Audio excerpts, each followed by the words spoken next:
Hi, I'm Rudy Maxa. I'm a travel journalist and broadcaster, and I'm here with my business partner, Tommy Danielson. Together, we run a small group, upscale European tour company called maxatours.com.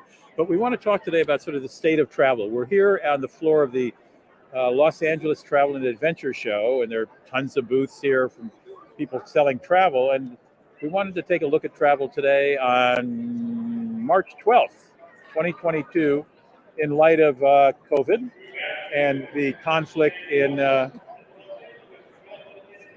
start again. No, it's live. So we're No, it's we're live. talking. It's Okay. live. We're talking to the world right now, Rudy. All right.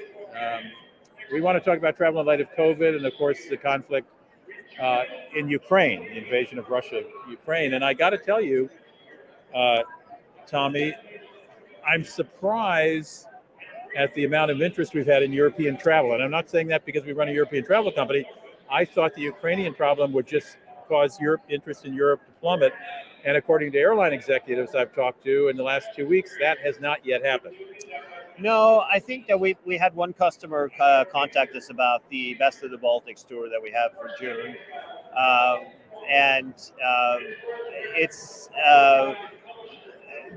the answer to this is like if any other country in Europe that's surrounding Ukraine right now was to be invaded, we are. It's technically a declaration of war against the United States because we're in NATO. So I highly doubt it's a massive escalation. It's literally World War III if that happens. So I highly doubt. I don't believe that that's going to happen. All right. So Europe seems to be intact. I think the Baltic countries are going to experience a diminution of travelers. Business travel has not come back, say airline execs. We should talk to you guys. We should talk to these guys right here. Jamie can talk to us. Okay. Jamie's got people here. Did you guys need to talk to us now? Just gonna say hello? Okay. Jamie can help you if obviously you need it. Okay. Beauty of live TV. That's sorry. We had customers walking by. So I was just saying that business travel has not come back to the airlines yet. They're optimistic, but it really is the leisure traveler that's dominating or that's driving the business to airlines, which is why you're going to find leisure fares going up. Never mind the price of fuel for aviation fuel. It's going to go up just as our gas for our cars price is going up. So if you have some airline tickets you want to buy, I'd say buy them today because it seems like gas prices go up about every day during this conflict. I did talk to the bus operators Trade Industry Association in Washington, and leisure bus travel is coming back, although they've sort of discovered that people want to travel, interestingly, in luxury buses. Right. And those, they're bringing in, swivel seats, and they've got computerized seats that the bus hits a road and it doesn't affect you. So bus travel may get a little better. That's the good news. Rail travel is strong, and I think it'll get stronger if people start turning back to more domestic travel. Cruise lines, though, are back. Yeah, we've seen an extensive. I was talking to some of the folks over at Carnival here a couple of weeks ago, and they're seeing a huge demand. It seems like the mega ships are not seeing a full booking back to pre-COVID, but the other ship seems to be doing extremely well. But Americans are still focusing on staying on this continent, though. And I suppose I'm guessing that river cruising is probably because they're small boats, small vessels, they call them in river cruising. But yeah, when we talk mega ships, we're talking 6,000 people before you include the crew. Well, I don't think that includes the crew. No, it doesn't include the crew. 6,000 passengers plus crew, which might be another 2,000 to 3,000. That's a lot of people in one floating place, and I can understand why some people might be a little worried about that many people in an enclosed space floating around the oceans for a while. Yeah. But generally, cruising has come back. But also, the cruise lines also had to shift a lot of people from 2019 into 2020, then into 2021, and now into the last 2/3 of 2022. So they already had a lot of built-in business. And I think if you're looking for a cruise deal, you're going to have to shop around a bit. Yeah, there's a lot of strange cruise pricing, and obviously that's because a lot of people have credits, so it's not fresh money coming into the cruise company. So we're seeing quite an increase in cruise prices. That seems kind of strange because of these credits that people are burning up. So they want people to use their credit back in the day when it was much cheaper to cruise, and pay a little bit more now out of pocket in order to pump some money Right, into the cruise to companies, bring which in makes revenue sense. customers. Yeah. So I think generally, looking at the crowd here in LA, travel seems to be coming back fairly strongly, and I'm delighted because we're now more than 2 weeks into the the Ukrainian Russian conflict, and I really thought that might affect people, but I don't think it has yet. Now, Yeah, I don't think it will. I think people are going to use common sense on that. It's not, it shouldn't get away on your travel. In fact, what I would recommend doing right now is definitely purchase airfare to Europe, because there are a lot of good deals, especially in premium economy and in business class. I just purchased a ticket going over for May and June. In business class, I was going to purchase premium economy for about 1,100 round trip from California. where were you going to and from? I was going from California to Stockholm? from California to Stockholm and back. Right. And it's normally business class is way out of my price range, but I was able to score for $1,600 on Scandinavian Airlines. I was Whoa. able to score a round trip ticket in business class. So And that's a ticket that in the old days, like 2019, which was closer to $4,000, probably, right? $4,000 to $5,000 is not unusual here. So definitely some good deal in the premium cabin. But I also saw, round trip ticket and coach from the West Coast to Europe is you can find it for $400, $500, $600 round trip easy. So right now is where there is no COVID restrictions in Europe whatsoever. You don't have to test to go in or anything like that. There is no mask requirements in all of Europe. So for now, they are just a little bit ahead of us. So I think that this is a perfect time to get in on a good deal. I don't see COVID coming back in any shape or form right now. It seems very unlikely. But a footnote is you do have to test still to come back in the United States. That's a U.S. rule, not a European rule or any other country for that matter. The United States, anybody coming from another country flying in the United States has got to have a COVID negative test the day before they fly. All right, what about hotels? The hotel we're staying in, which is a Hyatt called the Hotel Figaro in Los Angeles, I asked them today, this weekend, again, we're talking March 12th, 2022, and they said they were 80% full for the weekend.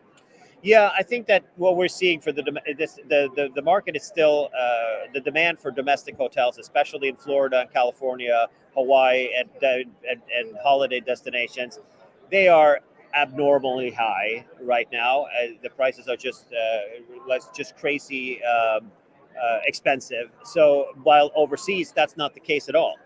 Ma'am, no, we can't let you take the bottom one. It's the only one we have. But if you go on the website, you will see exactly those pages. This is the regular tour, and then you have the Christmas market tours here. So this is not Europe.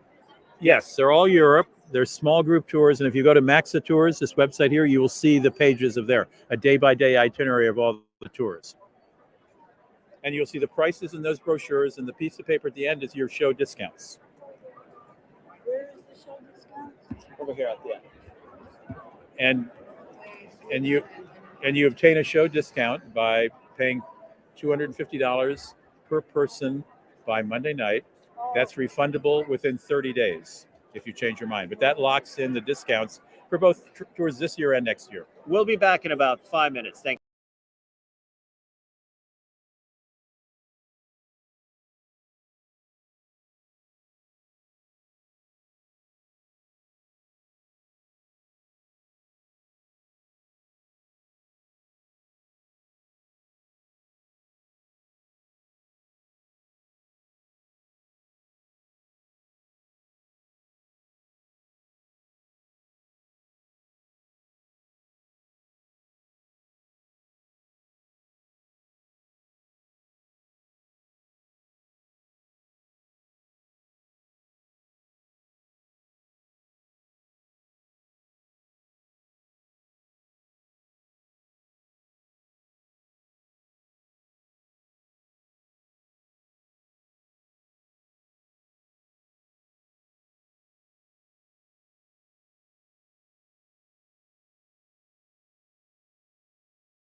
We're talking about hotels. You want to pick that And we're back. up? Sorry, we were talking about hotels, and you were saying Yeah, I'm saying that, right now people are being ripped off domestically because the pricing is just crazy. because they're trying to make up for 2 They're years. trying to make up for and also the demand. The Americans haven't been traveling outside the U.S. It's just about to change right now.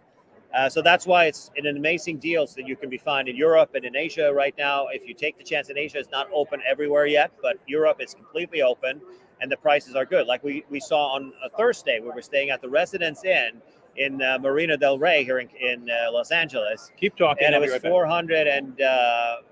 $450. We obviously stayed on points because it was a much better deal. But that's what you typically are going to say.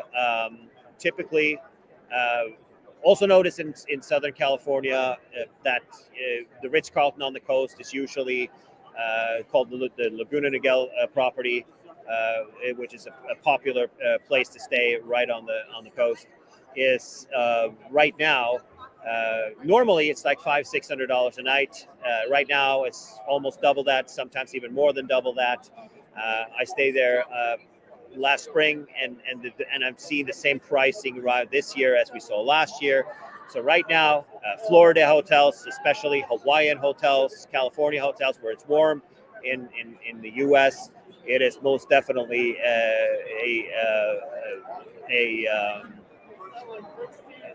pent-up demand that's taking advantage of the situation that Americans are not traveling overseas just yet.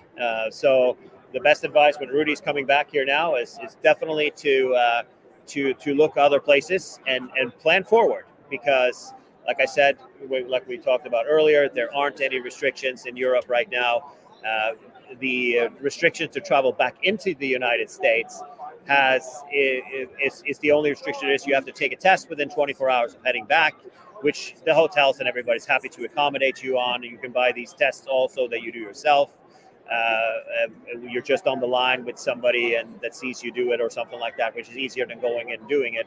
But they're saying that testing regimen might go away already in April. So we'll see if that happens. But at the end of the day, this is definitely a time to start looking outside of our borders. And I'm not talking about Mexico and the Caribbean. I'm talking about Europe, Asia, South America, other places as well, as the world is opening up. It's absolutely the best time to do it as right now. So see in the comments with the travel show. Most definitely, we are seeing a lot of people here today. It is almost back to the pre-pandemic times, and we are happy to. And Rudy's coming back here, so we're going to go offline for just a couple of minutes, and then we'll be back just in a couple of minutes. Thank you.